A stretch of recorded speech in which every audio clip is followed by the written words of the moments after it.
കുടുംബജീവിതം ഒരു ചില്ലുപാത്രത്തിന് തുല്യമാണ്.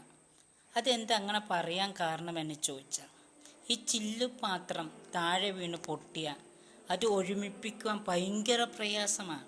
എത്ര വലിയ പശ കൊണ്ട് ഒട്ടിച്ചാലും പിന്നെയും അത് പൊട്ടിപ്പോകും. പിന്നെ നമ്മൾ ഒട്ടിക്കും, പിന്നെ പൊട്ടിപ്പോകും.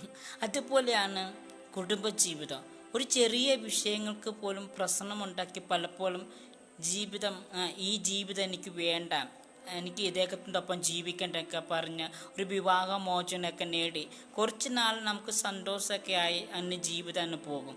കുറച്ച് നാൾ കഴിയുമ്പോൾ നമ്മളെ കൂടെ നിൽക്കുന്നവർ പോലും നമുക്ക് എതിരെ തിരിയും. ലാസ്റ്റ് നമുക്ക് ഓർക്കും ആ ജീവിതം തിരിച്ചൊന്ന് കിട്ടിയാൽ കൊള്ളാമെന്ന്. ഞാൻ പറഞ്ഞു വന്ന സാരാംശം, പിന്നെ അതിനോർത്ത് ദുഃഖിച്ചിട്ടോ വേദനിച്ചിട്ടോ കാര്യമില്ല. ഇപ്പോഴേ നിങ്ങൾ തീരുമാനങ്ങൾ പലതും കുടുംബത്തിൽ എടുക്കുമ്പോൾ അത് വളരെ പക്വതയോടും ജ്ഞാനത്തോടും വിവേകത്തോടും എടുക്കണം. കാരണം നാളെ